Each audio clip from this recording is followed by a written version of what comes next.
छत्तीसगढ़ के दूसरे चरण के मतदान को लेकर लगातार आम सभा और रोड शो का आयोजन दोनों प्रमुख पार्टियां कर रही हैं। आज केंद्रीय गृह मंत्री अमित शाह जशपुर, रायगढ़, चंद्रपुर के दौरे पर रहे। इस दौरान उन्होंने जनसभा के साथ ही रोड शो भी किया, जहां बीजेपी के घोषणा पत्र को जनता तक पहुंचाने की पूरी कोशिश की। इसके साथ ही राज्य सरकार पर जमकर निशाना साधा। जशपुर के बगीचा में जनसभा को संबोधित करते हुए शाह ने कहा कि छत्तीसगढ़ में पहले चरण का चुनाव हो गया है। पहले चरण में ही कांग्रेस का सूपड़ा साफ हो गया है। ये निश्चित हो रहा है कि छत्तीसगढ़ में आने वाले दिनों में बीजेपी की सरकार बनने जा रही है। यहाँ 5 साल भ्रष्टाचार का राज रहा है। छत्तीसगढ़ में कांग्रेस ने ढेर सारे भ्रष्टाचार किए हैं। छत्तीसगढ़ में बीजेपी सरकार बनते ही जांच आयोग बनाकर भ्रष्टाचार करने वाले लोगों को जेल के पीछे डालने का काम करेगी। कांग्रेस पार्टी की सरकार घोटाले की सरकार है। भूपेश बघेल ने शराब में 2000 करोड़ का घोटाला किया, कोयला परिवहन में 540 करोड़ का। मोदी जी चावल भेजते हैं, इसमें 5000 करोड़ का। अरे सब छोड़ो, कोयला, चावल, शराब, मैंने मेरे जीवन में गाय के गोबर में घोटाला करने वाला आदमी नहीं देखा। इसने गोठान का भी घोटाला किया। मैं कहता हूं इतने सारे अपने घोटाले करे हैं, इनको जांच करने का काम भी भारतीय जनता पार्टी करेगी। दूसरी ओर कांग्रेस के राष्ट्रीय अध्यक्ष मल्लिकार्जुन खड़गे ने भी केंद्र सरकार पर जमकर हमला बोला। मल्लिकार्जुन खड़गे ने कहा कि ये चुनाव सिर्फ चुनाव नहीं है, ये चुनाव देश के भविष्य को बदलने वाला चुनाव है। बीजेपी सरकार, मोदी जी और आरएसएस इस देश में संविधान बदलना चाहते हैं। गरीबों को जो हक मिल रहे हैं, वंचित लोगों को संविधान से जो फायदा हो रहा है, उसको निकालने के लिए बदलने की जरूरत है और उसे रोकने के लिए छत्तीसगढ़ के साथ ही 5 राज्यों में कांग्रेस पार्टी आना जरूरी है। 5 राज्यों में कांग्रेस सरकार आ गई तो मोदी जी आगे बोलेंगे ही नहीं। मोदी जी ने क्या किया? कुछ नहीं। पेट्रोल महंगा, डीजल महंगा, अनाज महंगा, तेल महंगा, दाल महंगा, यहां तक कि प्याज भी सूंघने को नहीं मिलता। मोदी जी कहते हैं कि छत्तीसगढ़ में त्योहार मनाना मुश्किल है। कौन सा त्योहार मनाना मुश्किल है? किसके लिए? ये भड़काने के लिए, लोगों के लिए। और वो एक ठेका लेके बैठे हैं, मेरी पार्टी ये हिंदुओं की पार्टी, ऐसा उनके दिमाग में जानबूझकर वो बात कहते हैं। क्या हम हिंदू नहीं है? दूसरे चरण के चुनाव को लेकर दोनों प्रमुख पार्टियां पूरी ताकत झोंक रही हैं। जनता तक अपने घोषणा पत्र को पहुंचाने की पूरी कोशिश कर रही हैं। इसके साथ ही एक दूसरे पर जमकर वार पलटवार भी कर रही हैं। लेकिन इन सब के बीच आखिर जनता किस पर भरोसा करेगी, ये तो 3 दिसंबर को ही स्पष्ट होगा। Bureau report, BSTV, Raipur. नमस्कार, जवाब तो देना होगा मैं। आप सभी का स्वागत है। मैं हूं डॉक्टर अवधेश मिश्रा। छत्तीसगढ़ की सियासत में दूसरे चरण के रण दिन प्रतिदिन बेहद ही तेज होते जा रही है। ऐसा लग रहा है कि मानो कांग्रेस हो या बीजेपी हो, सारे स्टार कैंपेनर धरातल पे उतर के अपने अपने पक्ष में माहौल बनाने और जनता को साधने की भरपूर कोशिश वो कर रहे हैं। लेकिन जनता जनार्दन के मन में क्या है, इस बात का पता तो आखिरकार 3 दिसंबर को ही चल पाएगा, भले ही कोशिशें धरातल पे कितनी भी क्यों ना की जाए। आज इसी विषय पर चर्चा करेंगे कि बीजेपी के बड़े स्टार नेता कहे जाए केंद्रीय गृह मंत्री अमित शाह का दौरा और कांग्रेस के राष्ट्रीय अध्यक्ष मल्लिकार्जुन खड़गे का दौरा, दोनों ने अपने दौरे, अपने भाषण में जनता को साधने की भरपूर कोशिश की। जनता के मनोदृष्टि पे, मनोबल पे कितना असर पड़ा, इस तमाम चीजों पे चर्चा करेंगे। 3 बेहद ही खास मेहमान हमारे साथ जुड़े हुए। पहले मेहमानों का ताल्लुक आपसे करा देता हूं। कांग्रेस की ओर से वरिष्ठ नेता प्रवक्ता नितिन बंसाली जी है। नितिन जी, आपका स्वागत है। बीजेपी की ओर से युवा नेता है, बीजेपी के पॉलिसी एंड रिसर्च टीम के मेंबर है। बेहद ही अहम इनका किरदार है पूरी इलेक्शन कैंपेनिंग में। उज्जवल जी, आपका स्वागत है। वरिष्ठ राजनीतिक विश्लेषक के तौर पर पत्रकार याज्ञवल्क्य मिश्र भी हमारे साथ है। याज्ञवल्क्य जी, आपका भी स्वागत है। नितिन जी, मेरा पहला सवाल आपसे है। खड़गे जी आते हैं, कहते हैं कि केंद्र सरकार की योजना, केंद्र सरकार की बातें केवल एक छलावा है, और ठीक उलट अमित शाह कहते हैं कि छत्तीसगढ़ की सरकार से अब लोगों का मन उब चुका है, क्या कहेंगे इस पे? सबसे पहले तो मैं ये कहूंगा कि ये इनको दौरे और बढ़ाने चाहिए।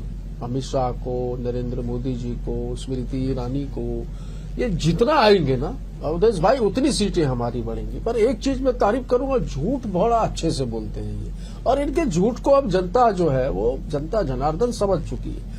चाहे हम केंद्र के वादे करें, चाहे हम प्रदेश के इनके सत्ता में रहते हुए जो इन्होंने वादे किए। एक आदिवासी मिला मुझे रास्ते में, रस्सी लेके घूम रहा था। मैं 2007 या 8 की बात बता रहा हूं। मैंने पूछा भाई ये रस्सी लेके क्यों घूम रहा है? तो उसने कहा भाई बीजेपी वालों ने कहा है घोषणा पत्र में गाय देंगे हम, वो भी जर्सी गाय देंगे। तो मैंने रस्सी खरीद ली है पर गाय नहीं मिली अभी तक के। बेरोजगार मिला, बोले 500 रुपए भत्ता नहीं मिला। आदिवासियों को परिवार से, प्रत्येक परिवार से एक व्यक्ति को नौकरी दूंगा बोला था तो बेचारे वो भी घूम रहे थे। ऐसे बहुत से लोग हैं, 2100 में धान खरीदेंगे, 300 समर्थन मूल्य देंगे, नहीं किया। जनता ने जोरदार जवाब दिया, बजरंग बली की गदा चली। 2018 में ये निकल गए सत्ता से बाहर। अब तो 20 साल ये दूर दूर तक सत्ता के आसपास भी नजर नहीं आ रहे। यही मोदी जी, यही शाह जी, यही नड्डा जी कर्नाटक में पूरा जोर लगा दिया। पूरा कैबिनेट, केंद्रीय मंत्रिमंडल का मुझे भी लग रहा है छत्तीसगढ़ में सेंट्रल कैबिनेट मिनिस्टर की मंत्रियों का कोई व्यक्ति नहीं बचा होगा जो छत्तीसगढ़ में आकर छत्तीसगढ़ टूरिज्म का लाभ लेके नहीं गया। ठीक है, मैं अब जवाब ले लेता हूं। नितिन जी, कोई इससे फर्क नहीं पड़ने वाला है। यार ये झूठ बोल रहे हैं पर इनके झूठ को जो है जनता भली भांति। चलिए मैं जवाब ले लेता हूं। एक बार उज्जवल जी के पास में जाता हूं। उज्जवल जी, अमित शाह जी आते हैं, रोड शो करते हैं, सभा करते हैं, खड़गे जी भी आते हैं, सेम वही चीज करते हैं। चुनावी समर है, होना भी यही है। क्या लगता है साहब आपको इन तमाम दौरों को सियासत के सियासी तारे जो है उनके धरातल पर उतरने पे कितना प्रभाव और फर्क पड़ेगा? अवधेश जी, छत्तीसगढ़ सरकार जो है इसने खूब सारे रिकॉर्ड तोड़े हैं। देश की ये पहली सरकार है जिसने आधिकारिक तौर पर नकली शराब बेची है। कोयले में लेवी लिया है 25 रुपए प्रति टन, पीएससी की सीटें बेची हैं, चावल चुराया है, कुछ बचा नहीं तो सट्टा भी खिला लिया। छत्तीसगढ़ का नाम पिछले 15 सालों में जब हमारी सरकार थी तो बड़े गर्व से पूरे भारतवर्ष में लिया जाता था।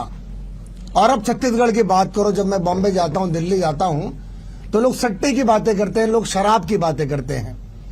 तो छत्तीसगढ़ की कांग्रेस सरकार ने एक आम छत्तीसगढ़िया का जो सर है वो शर्म से झुका दिया है। थोड़ा जल्दी चाहिए, जल्दी नहीं ठीक है, मैं जवाब लूंगा आपसे। मैं एक बार पहले दीपक जी जहां तक सियासत की बात है, आप गूगल पे 508 टाइप कीजिए, श्री श्री श्री 508 भूपेश बघेल महाराज जी का नाम आता है। 108 तो बड़ा पवित्र नंबर है, पर कांग्रेस का पवित्र नंबर अभी 508 बन चुका है। ये है असली सियासत।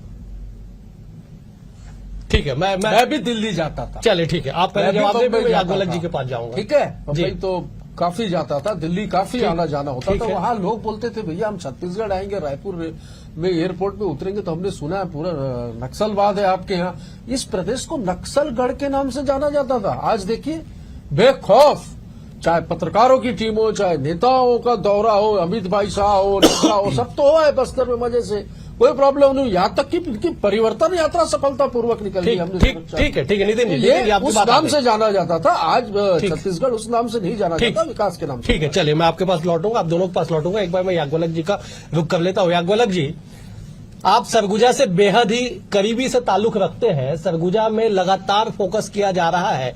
पिछले बार रिकॉर्ड बना चुनावी इतिहास में छत्तीसगढ़ में कि 14 के 14 सीटें कांग्रेस को चले गई। क्या कुछ धरातल पे परिवर्तन और असर होता आपको नजर आ रहा है याज्ञवल्क्य जी? मुझे नहीं लगता कि कोई बहुत चमत्कारिक निर्णय आने वाला है। जो निर्णय पहले से तय है, जिसके अनुमान लगाए जा रहे हैं, निर्णय वही आना है। और खुद वहां के जो सियासत के माहिर हैं, जिनको कांग्रेस पहचानती है, जानती, कांग्रेस का जो चेहरा माने जाते हैं, टी.एस. सिंहदेव, उन्होंने तो कुमारी शैलजा के सामने ये बयान दिया हुआ है कि संयोग दोहराने के लिए नहीं होता। 14 में 14 सीटें आई हैं सरगुजा से बीजेपी को, लेकिन इस बार भी आ जाएंगी, ये संयोग बहुत मुश्किल है। और उन्होंने स्पेसिफिक इसकी परिभाषा भी कही, संयोग वही है जो दोहराया नहीं जाता। और भारतीय जनता पार्टी अपनी उम्मीदों से है, लेकिन जो चीजें मुझे समझ में आ रही, चाहे वो बस्तर के पहले चरण का फेज देखा हूँ या अभी जो बाकी जगहों पे देख रहा हूँ, अवधेश, मुझे लगता है कि जहां पे बीजेपी खुद कह रही है ना कि हम नहीं जीत सकते, वहां कांग्रेस के लोग कह रहे हैं कैसे नहीं जीतोगे, हम हार के दिखाएंगे। ये समीकरणों को जब हम बात करेंगे तो हमको ये ध्यान रखना पड़ेगा कि ये भी एक बात सामने आ रही है, और इसके साथ हमको देखना है। तो ये जरूर है कि अगर ये भाजपा का दुष्प्रचार है जैसा कांग्रेस कहती है, अगर ये बीजेपी का षड्यंत्र है जैसा कि कांग्रेस कहती है, अगर ईडी और केंद्रीय जांच एजेंसियां बीजेपी का उनकी हिडन उनकी आर्मी का हिस्सा हैं या मोर्चा प्रकोष्ठ हैं जैसा कि कांग्रेस और भूपेश जी कहते रहते हैं, अगर ये सारी चीजें भी सही मान लें तो भी ये मानना पड़ेगा कि बहुत सारी लोक लुभावनी योजनाएं, बड़ी खूबसूरत योजनाएं हैं, जिन योजनाओं को आप इनकार नहीं कर सकते, उनका हस्तक्षेप, उनका दखल था है, मगर उन योजनाओं की अधिकांश जिन पन्नों को आप खोलेंगे उसमें भ्रष्टाचार के दस्तक मिल जाएंगे। बीजेपी को अवसर खुद कांग्रेस ने दे दिया है कई जगहों पे आरोप लगाने का, ऐसी गड़बड़ियां हुई हैं, उस गड़बड़ियों को बहुत तरीके से सामने ले आई। ये बिल्कुल माना जा सकता है, राजनीति है, सियासत है, 10 का 100 बता देंगे हम। तो सर आपका काम भी तो यही है ना कि आप इस 10 को 8 बताइए ना, 5 बताइए ना। आप तो जो मतलब जो जवाबी हमला होता है वो हमला कई बार ऐसा हो जाता है कि बीजेपी बल्ले बल्ले हो जाती है। ये अभी तक का जो मैं समझ पा रहा हूँ पूरा समीकरण वो ठीक है यागोलक जी, मैं लौटूंगा आपके पास। बिल्कुल मैं लौटूंगा आपके पास। उज्जवल जी, क्या आपको लगता है कि तमाम आरोप प्रत्यारोप जो है वो आप लोगों के ऊपर, बीजेपी के ऊपर लगाए जा रहे हैं? कहा यह जा रहा है कि बीजेपी केवल छल और धोखे की राजनीति करती है, धरातल पे कुछ ऐसा है नहीं, और बीजेपी, जैसे मुख्यमंत्री जी ने खुद कहा कि 21 सीटों पे चुनाव हुआ, हम 20 सीटें हम जीत रहे हैं लगातार उसमें से।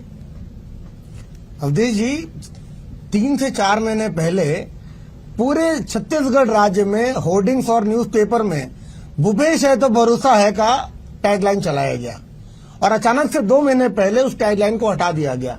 हकीकत तो यह है कि सारा छल प्रपंच धोखा कांग्रेस पार्टी के अंदर चल रहा है। कौन कैप्टन है आपका? कांग्रेस पार्टी ने कैप्टन को भूपेश बघेल को डिसोन कर दिया है, उनको डाउनसाइज कर दिया गया है। भारतीय जनता पार्टी कमल निशान पे चुनाव लड़ रही है। क्या कांग्रेस के हमारे प्रवक्ता, हमारे मित्र बता सकते हैं कि क्या कांग्रेस पार्टी भूपेश बघेल को मुख्यमंत्री के चेहरे पर प्रोजेक्ट कर रही है? आधिकारिक रूप से हमारे जिस तरह से उनके चेहरे को छोटा किया गया है, जिस तरह से उनके चेहरे को बाकी 5 नेताओं के बराबर ला दिया गया है, भूपेश बघेल को पिछले 3 महीने में डाउन साइज किया गया। नितिन जी, ये चर्चा लगातार, नितिन जी ये चर्चा लगातार जारी रहेगी। वक्त है एक छोटे से ब्रेक के बाद फौरन हाजिर होते हैं।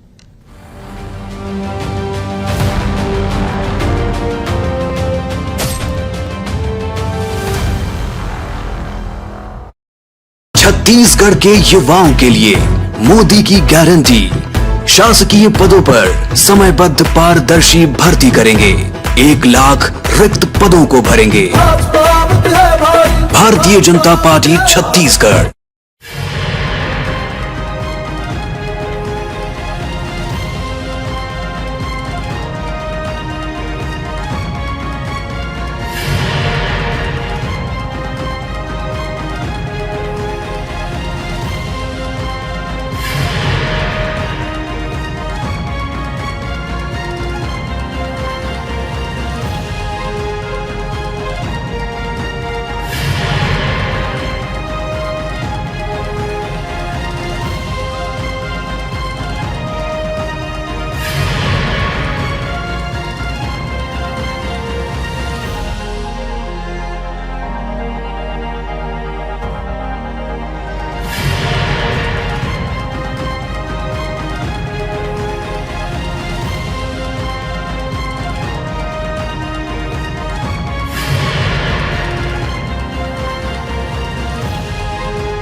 ब्रेक के बाद आप सभी का स्वागत है। चर्चाओं का दौर लगातार जारी है। मैं नितिन जी के पास जाऊंगा इस सवाल के साथ कि नितिन जी, आरोप प्रत्यारोप तो लगते रहेंगे, 70 सीटों पे फोकस होना है। 70 में क्या आप लोग कितना दम दिखाने के लिए धरातल पे उतर रहे हैं? क्योंकि बिलासपुर संभाग एक ऐसा संभाग है जहां पे बीजेपी बीते चुनाव में अपने सर्वाधिक सीट जो है बिलासपुर संभाग से जीत के आई थी।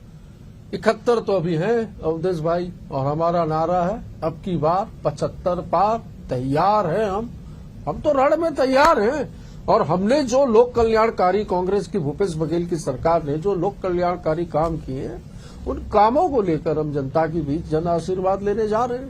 100% जनता जन आशीर्वाद देगी। और मैंने जैसा कि कहा कि भाजपा के पास जुमलों के अलावा कुछ भी नहीं है। आप देखिए, ये मोदी जी आ रहे हैं, शाह जी आ रहे हैं, 500 रुपए सिलेंडर की घोषणा अच्छी से करते हैं पर पूरा नहीं करते। पर हम जो कहते हैं वो करते हैं। तो जनता को भी समझ में आ रहा है कि अच्छे दिन नहीं आए। और क्या 500 का सिलेंडर क्या सिर्फ छत्तीसगढ़ में देने से बात बनेगी? आपके हाथ में सारा सब कुछ, देश आप चला रहे हैं। आप पूरे देश में महंगाई के नाम से हाहाकार मचा हुआ है। 500 रुपए का सिलेंडर दे दीजिए। तो ये क्या है? ये जो वादे और जो जुमले जो ये यहाँ पर मंचों से आकर रोड शो करके ये सब जो कर रहे हैं, नाटक है, नौटंकी है, बहुत एक्सपर्ट है ये। इनको तो मतलब क्या बोलूं, इनके झूठ पे तो कि इतना अच्छा झूठ मुझे नहीं लगता विश्व में कोई बोल पाता होगा जितना ये बड़े मंच से बोल लेते हैं। बिल्कुल, मैं जवाब ले लेता हूं। बिल्कुल उज्जवल जी, आरोप लग रहे हैं कि आप लोग, जैसे मैंने पहले भी कहा कि आरोप लग रहे हैं कि आप लोग केवल बातें करते हैं, पूरा नहीं करते हैं। राज्य का चुनाव है, मुद्दा केंद्र का आ जाता है, महंगाई का मुद्दा आ जाता है राज्य में। सिलेंडर को लेके कांग्रेस ने भी वादा किया कि हम 500 रुपए सब्सिडी देंगे, आपने 500 में सिलेंडर देने का वादा किया, लेकिन सियासत में आरोप प्रत्यारोप दोनों तरफ से लग रहे हैं। देखिए, प्रधानमंत्री, हमारे माननीय प्रधानमंत्री मोदी जी की गारंटी है ये, जिन्होंने 370 से लेकर राम मंदिर से लेकर सारे अपने वादे पूरे किए हैं। 6 दिन आए क्या? उन्होंने छत्तीसगढ़ को गारंटी दी है, 6 दिन आए क्या? हर विवाहित महिला को 12,000 रुपए साल के दिए जाएंगे। कैसे मानेंगे? 25,000 तो नहीं मानेंगे। धान का जो मूल्य है 10,000 रुपए 21 क्विंटल खरीदा जाएगा, जो कि कांग्रेस के 3200 रुपए से ज्यादा का टोटल करेंगे तो वो मिलने वाला है। चंद्राकर जी को और ये पहले मोदी जी की गारंटी, उन्होंने अपनी गारंटी दी है छत्तीसगढ़ की जनता को। नितिन जी एक बार जवाब, इसमें कोई शुभ संदेश नहीं रहना चाहिए। जब प्रधानमंत्री जो डिलीवर करने में विश्वास रखते हैं, हमारे भारत के प्रधानमंत्री माननीय मोदी, ये मोदी की गारंटी है भाई साहब। और महतारी वंदन योजना के लिए फॉर्म भरने चालू हो चुके हैं।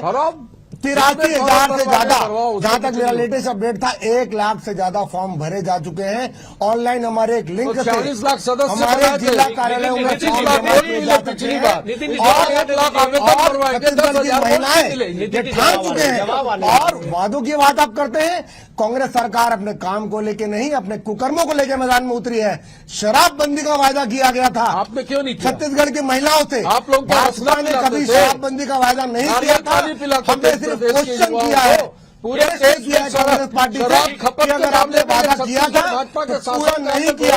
छत्तीसगढ़ की महिलाओं ने ठान लिया है कि शराबबंदी जिस पार्टी ने नहीं किया उसे उखाड़ भेजेंगे। बोला था मैं भले चुनाव हार जाऊं, शराबबंदी करूंगा। 2013 में बोला था भाई। एक बार मैं याज्ञवल्क जी का रुख कर और मध्य प्रदेश में तो शराब के लिए महिलाओं के लिए अलग काउंटर खोल दिया। एक बार मैं याज्ञवल्क जी का रुख कर लेता हूं। बड़ी देर से आप लोगों की बातों को सुन रहे हैं और मुस्कुरा भी रहे हैं। याज्ञवल्क जी, तमाम आरोप प्रत्यारोप आप सुनते हुए मुस्कुरा रहे हैं। साहब, एक आप ऐसा विश्लेषण कर दीजिए कि छत्तीसगढ़ में जो सियासत में इन दिनों तूफान आया हुआ है, भूचाल आया हुआ है, उसको थोड़ी सी गति मिल जाए।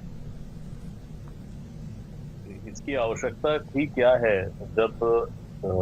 जब ईवीएम से वोट देके बाहर व्यक्ति निकल रहा है, मतदाता, जिसको वो वोट किसको दिया वो उसके अलावा कोई नहीं जानता। भूपेश बघेल जी ट्वीट करते हैं कि 2018 में जो कसर रह गई थी वो पूरी हो गई है, यानी 20 में 20 वो जीत रहे हैं, उसके आशय ये निकलते हैं। बीजेपी के कार्यालय में पटाखे और रोशनियां होती हैं। डॉक्टर रमन सिंह ये दावा कर देते हैं कि 15 से 18 सीट जीत रहे हैं। तो जब दोनों अपनी अपनी गति से चल रहे हैं, जबकि मैंने दोनों ही कद्दावरों से जानने की कोशिश की है, उनके करीबियों से, कि सर जरा मुझे बताइए वो कौन सा टॉर्च, वो कौन सी रोशनी, वो कौन सी आंख है जिससे ये पता लग जाता है कि इस बार तो ये लहर इधर चल रही है या उधर चल रही है। बीजेपी का जो घोषणा पत्र है, उज्जवल जी बहुत मुकम्मल इस बात को जानते होंगे कि जिस समय वो घोषणा पत्र आया है, बस्तर में वो घोषणा पत्र नहीं पहुंच पाया उतने ढंग से जितने तरीके से पहुंच जाना चाहिए था। कांग्रेस ने एक बार फिर से वो दांव खिला है कर्जा माफी का और बाकी चीजों का, लेकिन बस्तर के मसले में धान, कर्जा, किसान, इनको लेकर हमको एक आंकड़ा अवधेश भी देखना पड़ेगा कि क्या बस्तर में धान की वैसी उपज और वैसी पैदावार होती भी है। और यदि नहीं होती, दूसरी चीज जो बस्तर का मेरे पास आंकड़ा है, जो बस्तर में जाते रहा हूं, ऐसा मैंने मतदान नहीं देखा है कि जब हैवी पोलिंग ना होती है। अच्छी पोलिंग होती है, उसके अलग अलग मायने हैं। वहां पे नक्सलवाद है, नक्सलवाद से लड़ने की जो जिजीविषा है वो कई बार इस रूप में प्रकट होती है। लेकिन एक सवाल मेरा नितिन जी से है। नितिन जी, 2018 में जब हैवी पोलिंग हुई तो ये कहा गया बदलाव का संकेत है। इस बार तो सर 1-1.5% और बढ़ गया, तो ये बदलाव का संकेत नहीं है क्या? एक बात। दूसरी चीज, अब जो असली है अवधेश जी मसला, ये मार्जिन बढ़ने का संकेत है। ये विश्वास का संकेत है भैया, हमारी जीत का सर, मार्जिन। आप दोनों वही कर रहे हैं जो आपके नेता कर रहे हैं।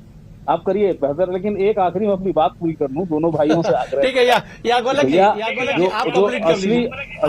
आप कंप्लीट कर लीजिए। असली विषय जो है वो विषय अब आएगा अवधेश जी, जब 70 सीटों पर मुकाबला है।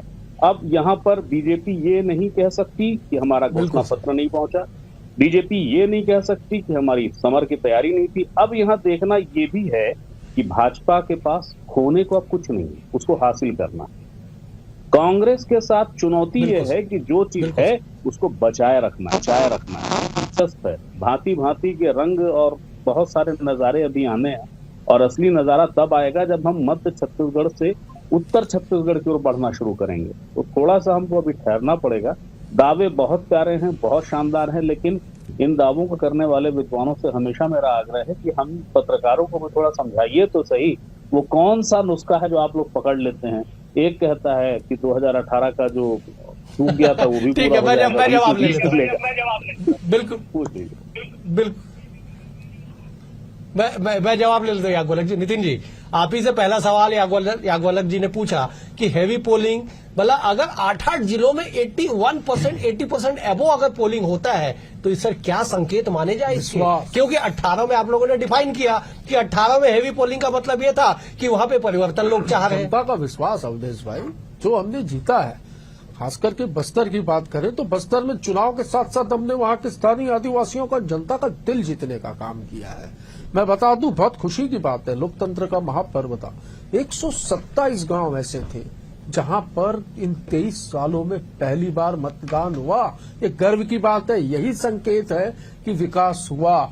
लोग व्हील चेयर में मतदान करने पहुंचे, और जिस तरीके से मतदान का प्रतिशत बढ़ा, जैसा कि अभी हमारे वरिष्ठ पत्रकार बड़े भाई कह रहे थे, तो उसका यही जवाब है कि भाई भरोसा, विश्वास जो जीता, जो सुरक्षा और जो 3 मंत्र जो हमारे थे, विश्वास, सुरक्षा और एक और मंत्र जो था, 3 मंत्रों के दम पर जो हमने यहाँ पर बस्तर में एक जो विश्वास कायम किया जनता का, वो विश्वास का ही ये नतीजा है कि आज पोलिंग भी अच्छी हुई, जनता ने विश्वास जताया। जनता और चाहती है, वहां के आदिवासी और वहां की जनता, की हमको और अवसर मिले, और निश्चित तौर पर अवसर मिल रहा है। और 20 में अब की बार 75 पार। इसी सवाल के साथ में उज्जवल जी का रुख करूंगा। उज्जवल जी, हैवी पोलिंग बस्तर में हो गया, इन्होंने तो डिफाइन कर दिया साहब कि विश्वास पे मुहर लगा है, लोगों ने बढ़ चढ़ के वोट दिया है। आप भी जब उसका डेफिनेशन और डिफाइन कर दीजिए। अवधेश जी, भरोसा पूरा है जनता को, भरोसा पूरे आदिवासी वर्ग में है कि उनको चरण पादुका मिलने वाली है। एक चप्पल 5 नंबर की और एक चप्पल 7 नंबर की ये दिए थे। नितिन जी, युवाओं को है, आदिवासियों का सीधा पैसा दिया। नितिन जी, युवाओं को है कि उनकी नौकरियों की सीटें बेची जाएंगी। भरोसा महिलाओं को है कि शराबबंदी नहीं होने वाली है।